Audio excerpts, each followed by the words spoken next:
Hoje, o personagem que nós vamos refletir é extremamente significativo.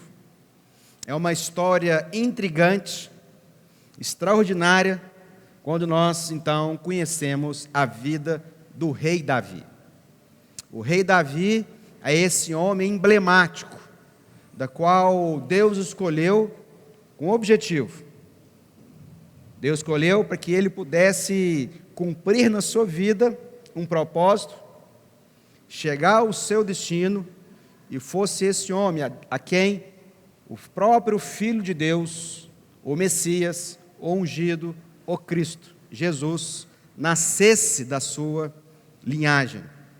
Eu quero que nós possamos compreender, ao final da nossa reflexão hoje, todas essas etapas que Deus fez com que Davi superasse, para que ele pudesse cumprir esse tal propósito que eu estou falando. Esse é aquele que deu nome ao próprio Jesus. Jesus, quando entra em Jerusalém, ele é aclamado como o filho de Davi. Davi é essa figura que Deus escolhe com o objetivo de ser o homem segundo o coração de Deus. O que é ser um homem ou uma mulher segundo o coração de Deus?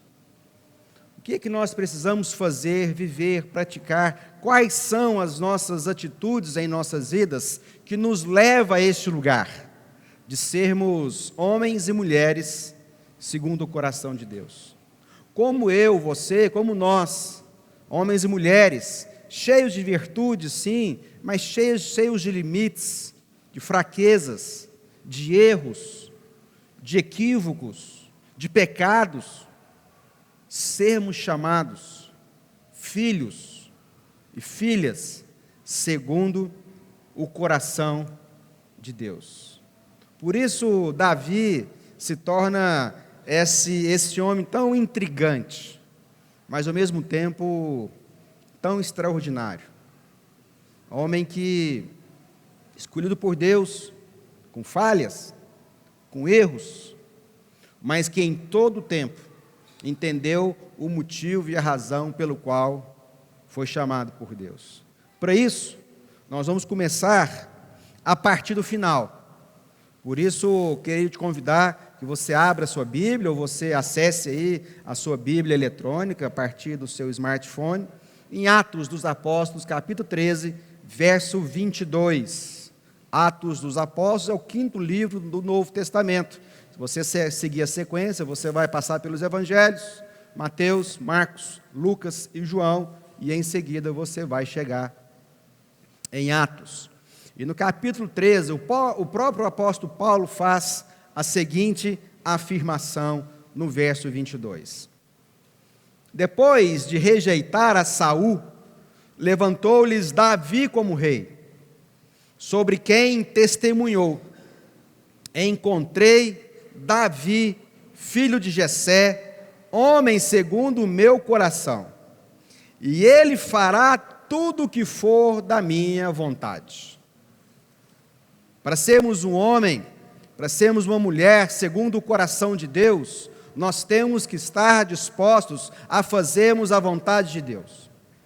Nunca será possível chegarmos a este lugar de homens e mulheres segundo o coração de Deus, se nós quisermos fazer apenas a nossa própria vontade.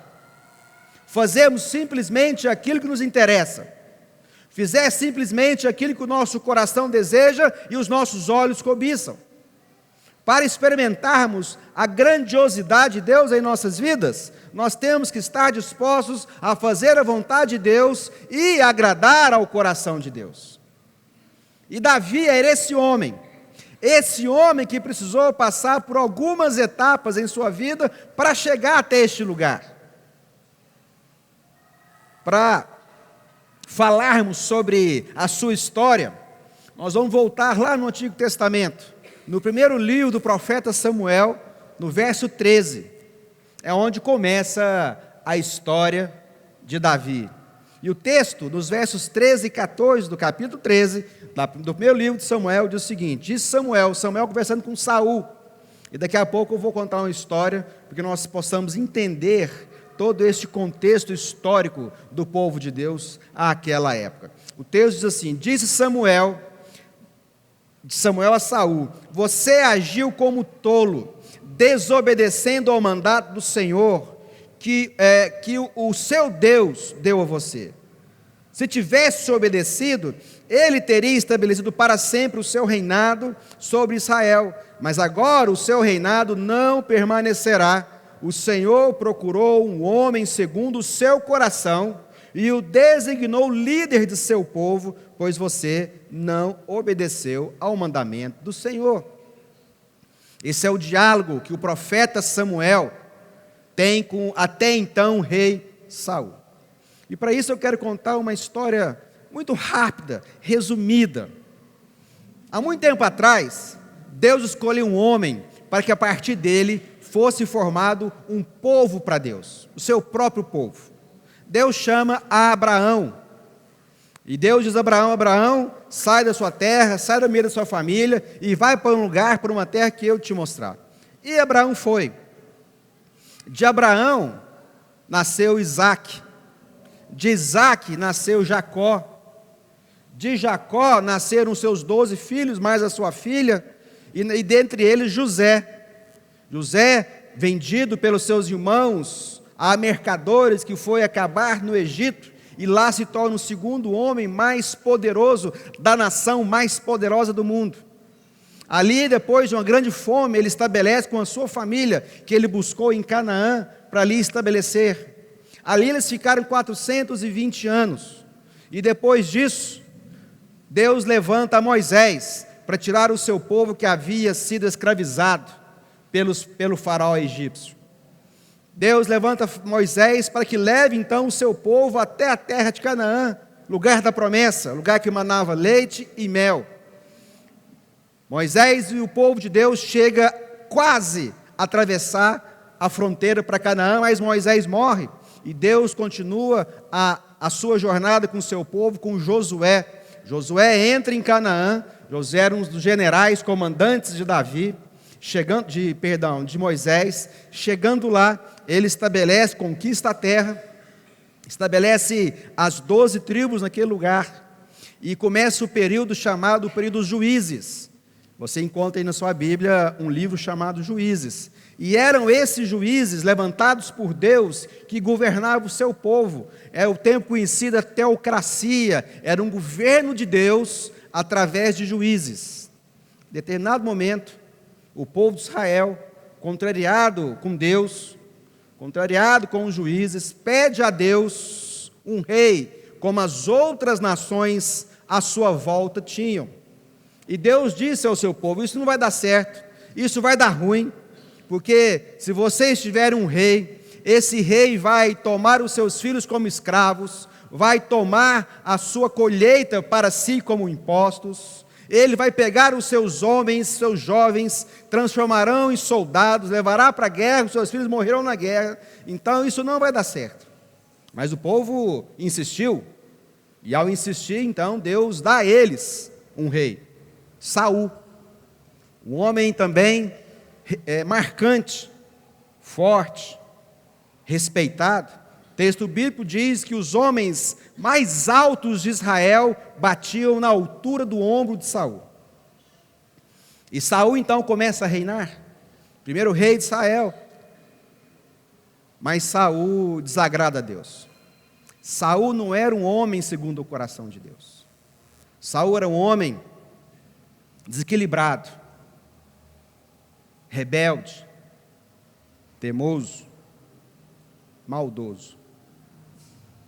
Deus se cansa de Saul e manda Samuel, o seu profeta, falar isso para ele: olha, cansei de você, vou levantar aqui em Israel um homem segundo o coração de Deus. Depois disso, Deus manda Samuel a uma cidade, Belém, a mesma cidade de onde Jesus nasce. E ali na casa de Jessé, ele diz: Samuel, vai lá e dentre os filhos de Jessé, você vai ungir um rei, o homem segundo o meu coração. Assim Samuel obedece e vai. Chegando lá,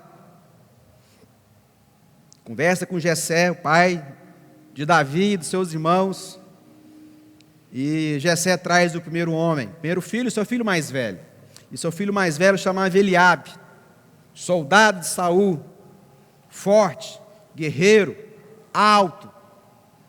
E Samuel diz: com certeza esse é o homem escolhido por Deus.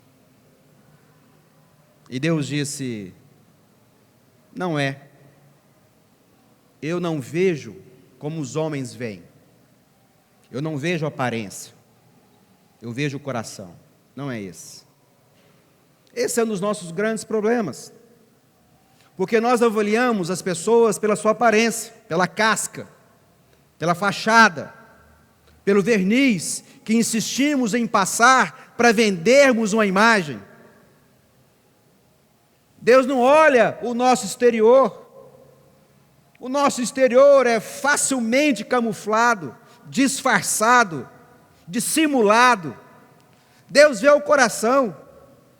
Não importava para Deus se Eliabe era um homem forte, guerreiro, corajoso.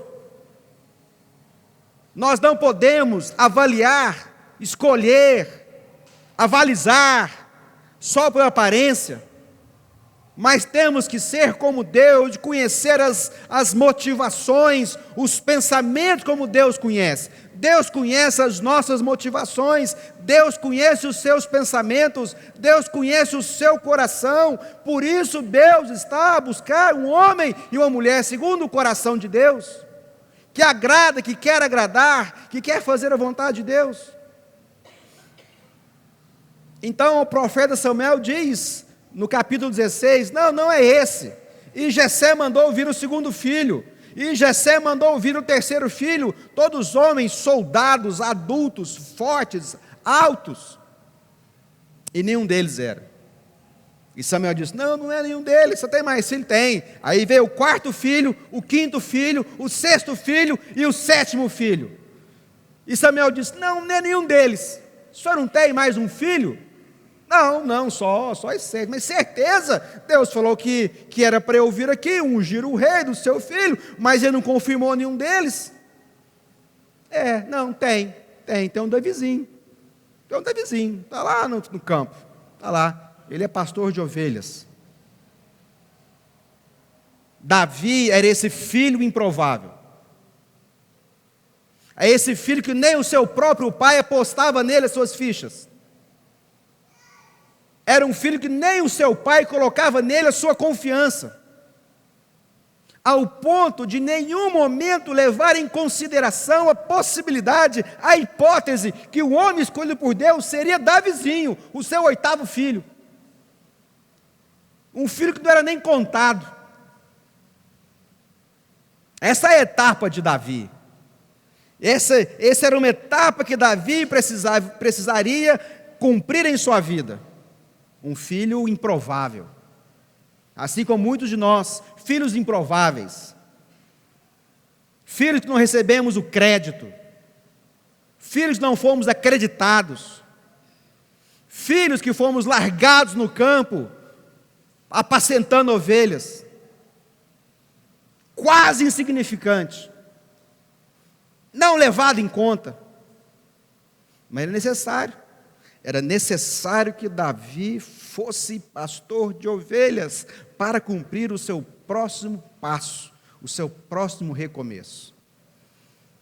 O fato é que Davi, então, entra em casa e Deus disse: é você, unge Davi rei. Mas havia todo um processo que Davi precisava passar para chegar a ser rei, para chegar a ser coroado rei. Em determinado momento da história, o tempo se passa, e há uma história que todos nós conhecemos bem. Aquela batalha, aquela luta entre Davi e Golias. Golias era o principal soldado de um povo chamado filisteus, que fazia fronteira com Israel, que viviam em guerras contínuas e constantes. Davi estava lá, na sua casa, apacentando as suas ovelhinhas, e Jessé, seu pai, diz o seguinte: olha, vai e leva alguns grãos tostados, alguns pães para os seus irmãos, veja como eles estão, porque eles estão lá na batalha contra os filisteus. Os 3 irmãos mais velhos, soldados, Saul, estavam lá, e Davi foi. Chegou lá e se deparou com aquela cena, um gigante, um homem de quase 3 metros de altura, escarnecendo o povo de Deus. Ali ele ficou 40 dias, e por 80 vezes, pela manhã e pela tarde, ele escarnecia, chamava o povo de Deus de covarde, e de fato eram, porque ninguém teve a coragem de pelejar, de lutar contra Golias. E Davizinho chega lá e fala assim: olha, não vou matar esse cara, vou pegar esse cara aí, eu vou dar um jeito nele. E levam Davi a Saul. E Davi fala assim: eu vou matar esse cara. E Saul fala assim: não, mas você não passa de um jovenzinho. Esse aqui não é para o seu bico não, Davi. Esse homem, Golias, ele é soldado treinado desde a sua mocidade. Ninguém aqui tem coragem de enfrentá-lo. E Davi diz: não, eu vou enfrentar. Sabe por que eu vou enfrentar, seu rei Saul?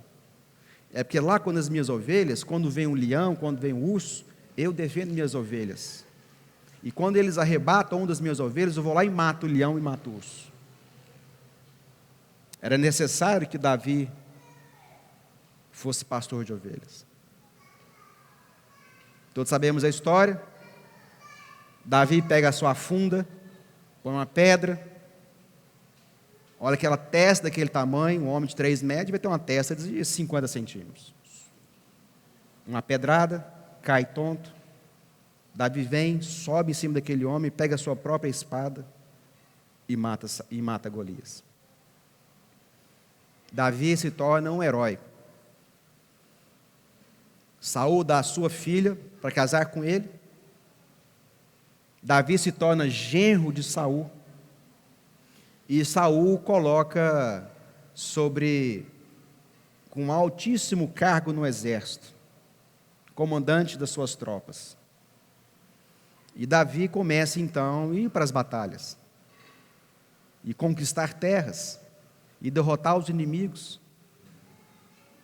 Determinada vez, ele chega de volta de uma campanha nas cidades de batalha, e as mulheres começam a cantar.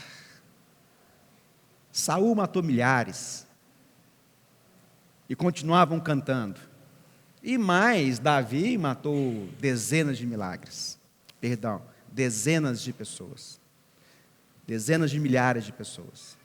E aquela música entrou no ouvido de Saul. E aquele homem ficou com uma inveja mortal do seu genro e do seu comandante de tropas. E procurou matá-lo. Muito cuidado com as coisas que têm entrado nos nossos ouvidos. Muito cuidado com as músicas, com as histórias que têm entrado nos nossos ouvidos. Isso pode nos desequilibrar. Davi, de filho improvável, a genro e chefe das tropas de Saul, agora se torna um fugitivo e foge da presença de Saul. Alguns estudiosos dizem que ele ficou cerca de 9 anos fugindo e escondendo em buracos, no deserto, em cavernas, sempre tendo Saul e o seu exército o perseguindo para matá-lo. Um novo recomeço, não de glória, mas agora se torna um fugitivo, um fora da lei, um novo recomeço.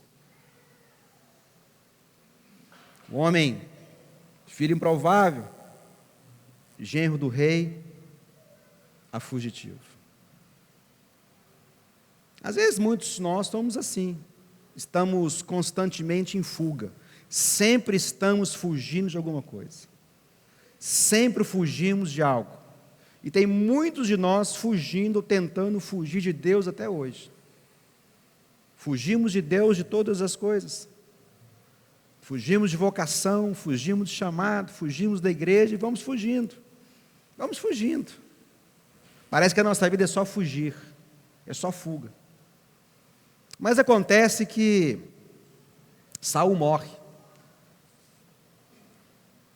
E quando Saul morre, então Davi volta para Jerusalém e depois, eventualmente, é coroado rei de Judá e 7 anos depois é coroado rei de Israel e se torna o soberano do Reino Unido, o reino do norte, Israel, o reino do sul, Judá.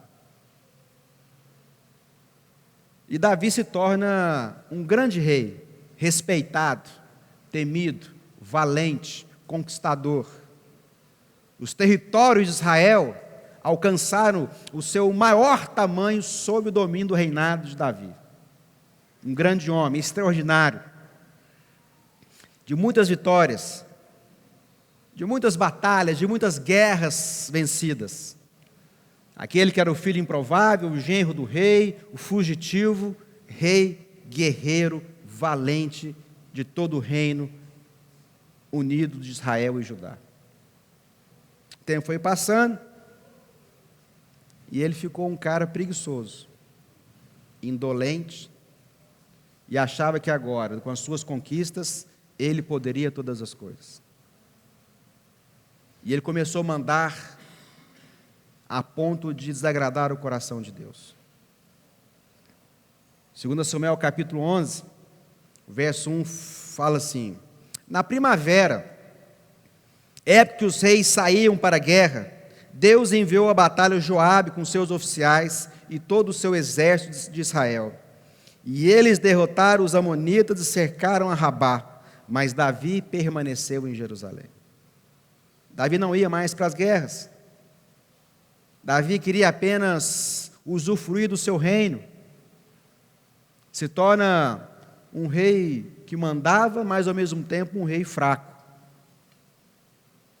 Mas Davi permaneceu em Jerusalém. Uma tarde, Davi levantou-se da cama e foi passear no seu terraço, no terraço do seu palácio.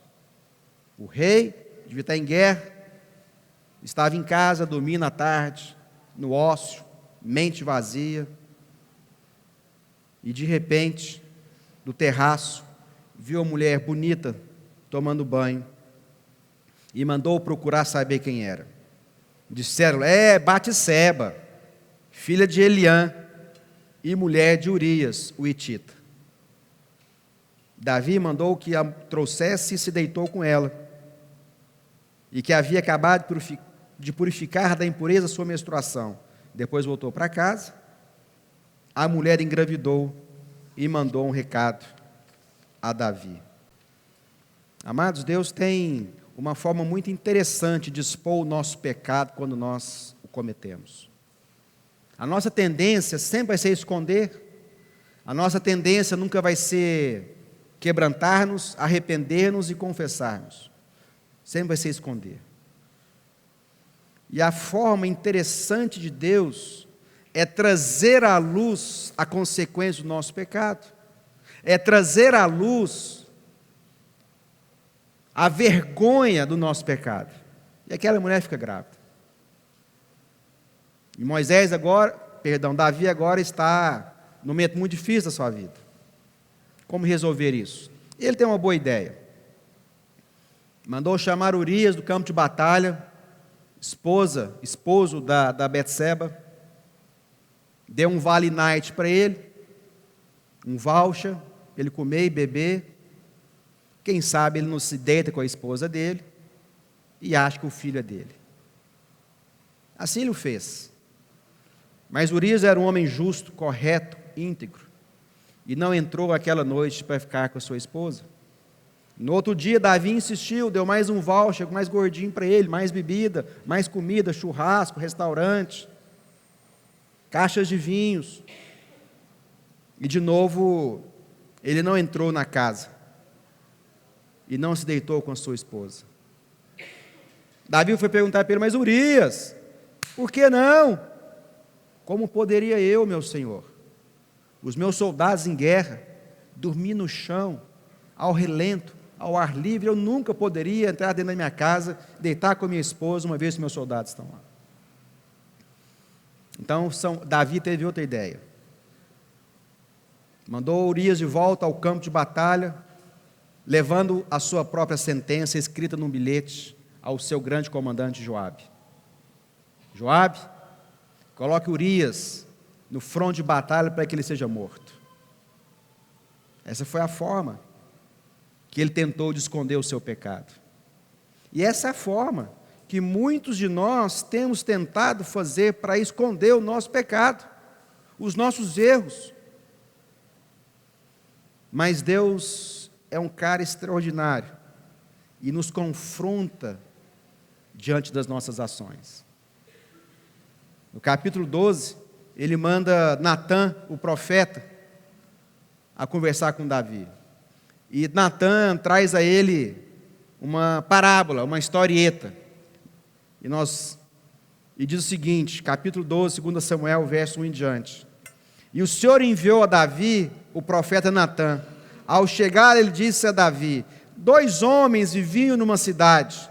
Um era rico e o outro era pobre. O rico possuía muitas ovelhas e muitos bois, mas o pobre não tinha nada, senão uma cordeirinha que havia comprado. Ele a criou e ela cresceu com ele e com seus filhos. Ela comia junto dele, bebia do seu copo e até dormia nos seus braços.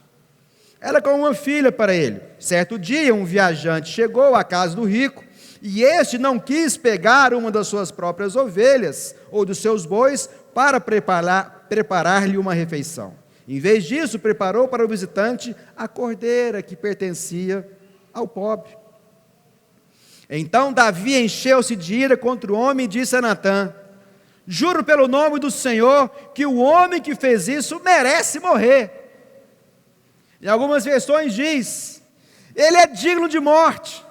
Esse homem é digno de morte. Como alguém pode fazer um absurdo, uma ação sem misericórdia como essa? Tomar a cordeirinha do seu vizinho pobre?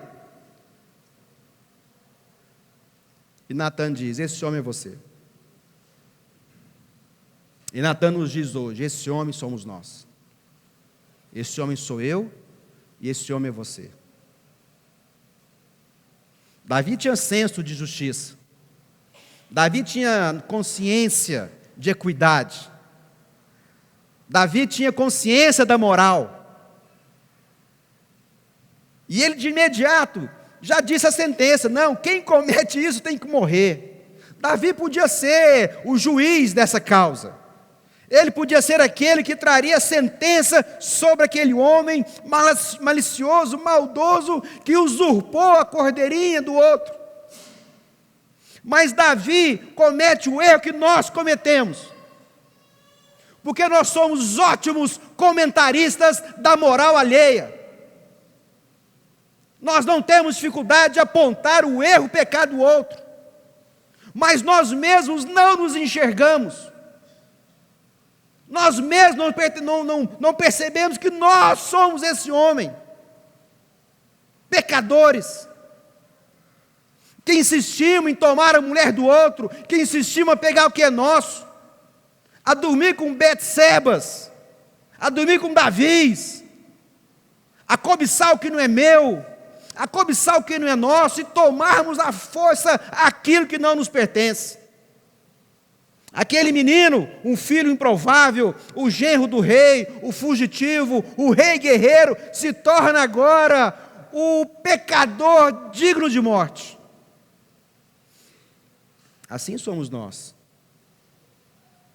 Assim somos nós, que precisamos de uma vez por todas reconhecer a nossa condição e recomeçarmos a nossa vida como homens e mulheres segundo o coração de Deus. É exatamente o que aquele homem experimenta. Seguindo o texto aqui, não vou ler, mas seguindo o texto, Natã diz para Davi, ele fala assim: Davi, eu te ungi rei, te dei tudo que você tem. Se você quisesse mais, me pediria, e eu te daria. Você queria mais, achou pouco, me pede que eu te dou. Mas você não, você matou Urias pela espada dos amonitas, e tomou a mulher que era dele. E aquele homem, Davi, ele cai em desespero, e diz assim: pequei contra o Senhor. E nós precisamos dizer: pecamos contra o Senhor. E nós precisamos recomeçar a nossa vida, sair deste lugar, uma nova etapa, uma etapa não mais daquele que era o pecador digno de morte, mas agora se torna um homem segundo o coração de Deus. Amados, esse livro, a Bíblia Sagrada, ela é extraordinária, porque ele não é um livro que fala de religião, ele não é um livro que fala de perfeições, ele não é um livro que esconde as nossas mazelas, ele não é um livro que não expõe, ele não é um livro que não esconde a situação humana, dependente, carente da graça, da misericórdia e da intervenção de Deus. Se fosse um livro sobre religião, não falava dessas mazelas, não falava dessas atrocidades, não falava desses erros. Isso é um livro de família, e quem não é família, e quem não tem crises, dificuldades na sua própria família. Somos assim, esses somos nós somos Davis, nós somos Betsebas. Mais de uma vez por todas, temos que chegar diante do Senhor e falar assim: pequei contra o Senhor. E Natan respondeu: o Senhor perdoou o seu pecado, você não morrerá. O Senhor perdoa o nosso pecado. Sabe por quê? Porque Ele é justo e fiel, e não atribui pecado àqueles que se arrependeram. Davi agora, ele entra no lugar que Deus tinha para ele. Após o confronto, após Deus falar com ele, após Deus falar conosco, pelo confronto, pela palavra, ele escreve 2 salmos. E o Salmo 32 fala assim, Salmo de Davi: como é feliz aquele homem que tem as suas transgressões perdoadas e os seus pecados apagados. Como é feliz aquele a quem o Senhor não atribui culpa e a quem não há hipocrisia. Enquanto eu mantinha os meus pecados escondidos, meu corpo definhava de tanto gemer, pois de dia e de noite a tua mão pesava sobre mim. Minhas forças foram se esgotando como o tempo de seca. Então reconheci diante de ti o meu pecado, e não encobri as minhas culpas. Eu disse: confessarei as minhas transgressões ao Senhor, e tu perdoaste a culpa do meu pecado. Portanto, que todos os que são fiéis orem a ti enquanto pode ser encontrado. Quando as muitas águas se levantarem, elas não os atingirão. Tu és o meu abrigo, tu me preservarás das angústias e me cercará de canções de livramento. Eu o instruirei, o ensinarei no caminho que você deve seguir. Eu o aconselharei e cuidarei de você. Não seja como um cavalo ou um burro, que não tem entendimento, mas precisam ser controlados com freios e rédeas, caso contrário não obedece. Muitas são as dores dos ímpios, mas a bondade do Senhor protege quem nele confia. Alegrem-se no Senhor e exultem vocês que são justos, cantem de alegria todos vocês que são retos de coração. Um coração segundo o coração de Deus, da qual Deus nos chama a vivermos, eu e você. Não importa o que fizemos, precisamos nos arrepender e dizer a Deus que pecamos contra Ele, e pecamos contra as pessoas. Até quando? Até quando tomaremos Betsebas para nós? Até quando mataremos Urias nas nossas vidas? Chega, acabou, é um novo recomeço. E eu encerro com o Salmo 51, e Davi diz: tem misericórdia de mim, ó Deus, por teu amor, por tua grande compaixão, apaga as minhas transgressões. Lava-me de toda a minha culpa e purifica-me do meu pecado. Pois eu mesmo reconheço as minhas transgressões e o meu pecado sempre me persegue. Contra ti, só contra ti pequei e fiz o que reprovas, de modo que é justa a tua sentença e tens razão de me condenar. Sei que sou pecador desde que nasci, sim, desde que concebeu a minha mãe. Sei que desejo a verdade no íntimo e no coração me ensina a sabedoria. Amados, um convite para as nossas vidas hoje. Não sejamos esse pecador. Não apontemos o dedo. Não façamos sentença de ninguém. Mas entendamos que nós somos esse homem que o profeta Natan diz. Nós somos esse homem. E por isso precisamos da misericórdia, da intervenção, do perdão, porque nós somos novas criaturas, eis que tudo se fez novo, e as coisas velhas ficaram para trás. É isso que nós devemos buscar nas nossas vidas. E eu encerro agora o que nós lemos no começo. Depois de rejeitar Saul, levantou-lhes Davi como rei, sobre quem testemunhou. Encontrei Davi, filho de Jessé, homem segundo o meu coração, e ele fará tudo o que for da minha vontade.